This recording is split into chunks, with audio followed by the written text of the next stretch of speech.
ભાવનગરના સિહોરમાં સિંહ ઘૂસી જતા ફફડાટ ફેલાયો। સિહોરમાં વરલ ગામમાં સિંહોએ 2 ગાયનું પણ મારણ કર્યું। ગામની શાળા નજીકથી પસાર થયેલા સિંહના સીસીટીવી સામે આવ્યા છે। ગામમાં આવેલી સરકારી માધ્યમિક શાળા અને તેની સામે આલ્ફા વિદ્યાલય પણ છે, જ્યાં નજીકમાંથી સિંહો પસાર થયા હતા। અહીં વિદ્યાલયમાં હોસ્ટેલ આવેલ છે, જ્યાં 350 જેટલા બાળકો રહે છે। વરલ ગામે 2 થી 3 સિંહવાડી વિસ્તારમાં આવી જતા ગામના લોકોમાં ભયનો માહોલ છે।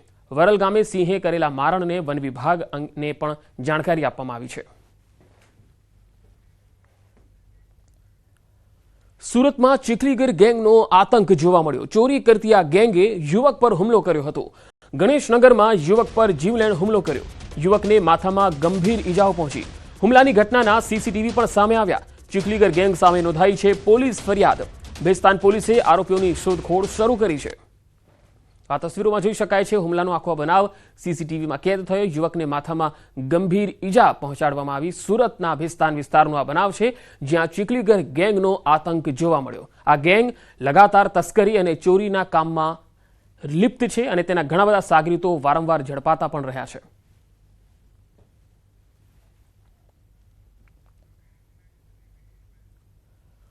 ગુજરાત એટીએસે પકડેલા આતંકી અંગે સૌથી મોટા ખુલાસા। એટીએસનું હરિયાણામાં ઓપરેશન, યુપીમાં પણ તપાસ ચાલી રહી છે। ઉત્તર પ્રદેશમાં Gujarat એટીએસનું search operation.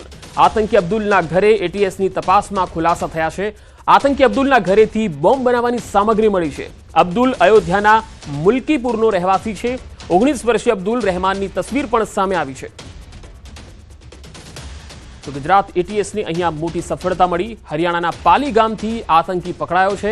આતંકીને ATS Gujarat લાવવા માટે રવાના થઈ છે। હરિયાણાના ફરીદાબાદના પાલી ગામમાં ઓપરેશન હાથ ધરાયું। ગુજરાત એટીએસ, હરિયાણા એસટીએફ બંનેએ સંયુક્ત રીતે આખું આ ઓપરેશન પાર પાડ્યું। અબ્દુલ રહેમાન નામનો શંકાસ્પદ પકડાયો છે। આતંકી અબ્દુલ યુપીના અયોધ્યાના મિલ્કીપુરનો રહેવાસી છે। અબ્દુલ રહેમાન પાસેથી 2 હેન્ડ ગ્રેનેડ પણ જપ્ત કરાયા છે। ગુજરાત એટીએસ ઘણા સમયથી અહીંયા તપાસ કરતી હતી। એટીએસની તપાસ આખરે ફરીદાબાદમાં પૂરી થઈ। 19 વર્ષીય અબ્દુલ રહેમાન નામનો યુવક પકડાઈ ગયો। એટીએસની ટીમ યુવકને અમદાવાદ લાવવા રવાના થઈ છે। શંકાસ્પદ અબ્દુલ ગુજરાતથી ભાગી છૂટેલો છે। ફરીદાબાદમાં એક ખેતરમાં સંતાયો હતો।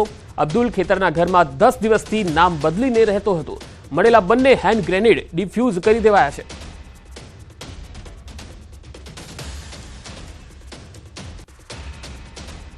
उस टाइम मैं घर था, लेकिन गांव में हल्ला हुआ कि आतंकवादी आ गया।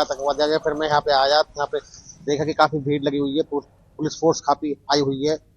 तो पता लगा कि आतंकवादी पकड़ा है। उसके पास 2 बम मिले थे, तो पुलिस उसको अपने साथ ले गई। ब्रांच मौजूद है, क्या पुलिस लग रही है और वो बम निरोधक दस्ता कौन सा उस पर लिख रहा बस पे वो खड़ी है।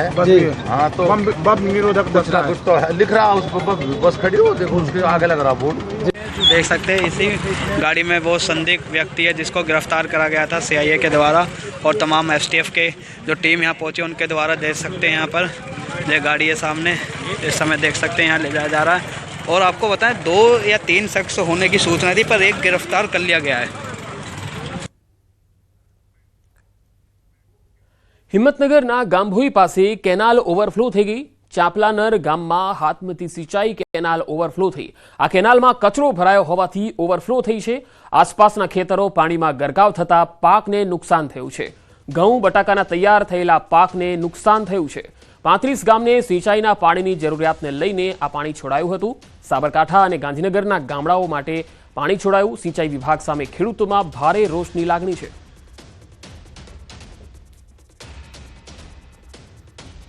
દારૂ હેરાફેરી માટે બુટલેગરોનો કિમિયો। કારમાં દારૂ છુપાવ્યો, પોલીસની નજરથી ન બચી શક્યા।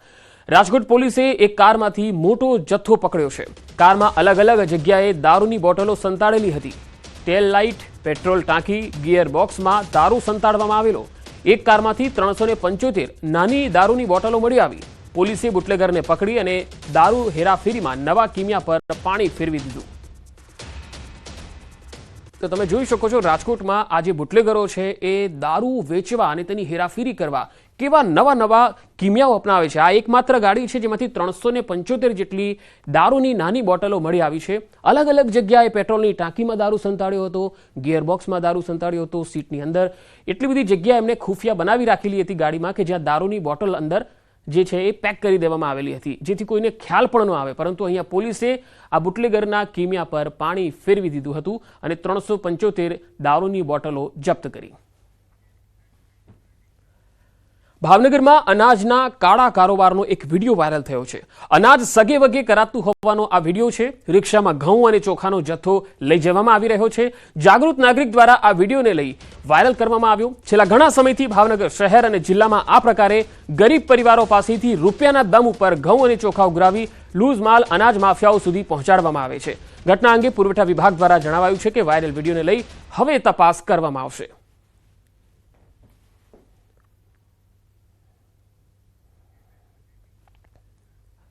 વડોદરા મનપા સંચાલિત શિક્ષણ સમિતિના પરિપત્રથી વિવાદ થયો. પરિપત્રમાં લખવામાં આવ્યું કે રમજાન માસમાં મુસ્લિમ વિદ્યાર્થીઓની સંખ્યા વધુ હોય તેવી શાળાઓના વિદ્યાર્થીઓને મોડા આવવા અને વહેલા છોડી દેવામાં આવે. આ પરિપત્રને લઈ વિશ્વ હિન્દુ પરિષદ લડાયક મૂડમાં આવી ગયું. વિશ્વ હિન્દુ પરિષદનું કહેવું છે કે જો શિક્ષણ સમિતિ દ્વારા આ પરિપત્ર પરત નહીં લેવામાં આવે તો આવનારા સમયમાં ઉગ્ર આંદોલન કરાશે. આ સમગ્ર મામલે શિક્ષણ સમિતિના શાસન અધિકારીએ જણાવ્યું કે શિક્ષણ સમિતિ દ્વારા વર્ષોથી આ પ્રકારનો પરિપત્ર થતો હોય છે. જે શાળામાં 80%થી વધુ મુસ્લિમ વિદ્યાર્થીઓ હોય તો ત્યાં આ પરિપત્ર લાગુ કરી શકાય છે.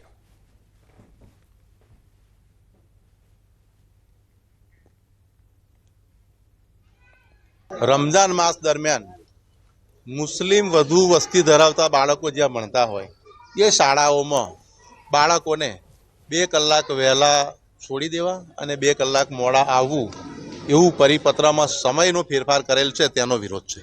માંગણી શું છે તમારી? અમારી માંગણી પરિપત્ર રદ કરવા માટેની છે. રજાઓની જે સૂચના બહાર પડતી હોય છે એમાં વર્ષોથી આનો ઉલ્લેખ થયેલો હોય છે. આ વખતે એનો ઉલ્લેખ નહોતો થયો એટલે જેટલી મુસ્લિમ શાળાઓ જે હતી એમના તરફથી માંગણી આવેલ કે અમારા વિસ્તારમાં આ બાળકો છે એના પરિણામે નોંધ ઉપર અમે આ નિર્ણય લીધો. ખુલ્લી ગટરે 2 વર્ષના માસૂમનો ભોગ લીધો હોવા છતાં સુરતનું મનપા તંત્ર સુધરવાનું નામ જ નથી લઈ રહ્યું. રોડ પર ગટરના ઢાંકણાઓ ખુલ્લા જોવા મળે છે. લોકોમાં નારાજગી છે. આ તસવીરો જુઓ. સિંગણપુર 4 રસ્તા પર 10 ફૂટથી વધુ ઊંડી ગટર ખુલ્લી જોવા મળી, જેના કારણે રાહદારીઓ અને વાહન ચાલકો પર જોખમ તોડાઈ રહ્યું છે. જેથી કરીને આપણે આગળ જોયું કે કેદાર નામનો બાળક ખુલ્લી ગટરની અંદર પડી ગયેલો. એવી દુર્ઘટના ફરી આ કતારગામ વિસ્તારમાં બની શકે એમ છે. સિંગણપુર 4 રસ્તાની તંત્રને જાણ કરવામાં છતાંય કાલ બપોર પછી હજી કોઈ એના ઉપર એક્શન પગલાં લીધા નથી, કામગીરી થઈ નથી.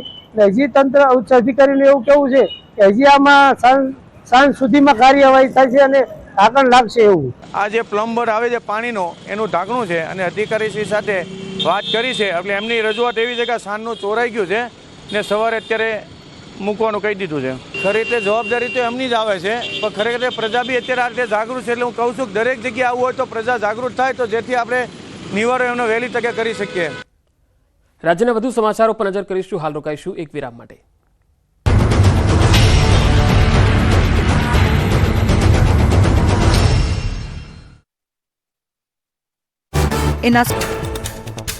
પ્રધાનમંત્રી મોદીએ સોમનાથ દાદાના કર્યા દર્શન. સોમનાથમાં મહાદેવની પૂજા અર્ચના કરી. સોમનાથમાં પીએમ મોદીનું કરાયું ભવ્ય સ્વાગત. સોમનાથ ટ્રસ્ટ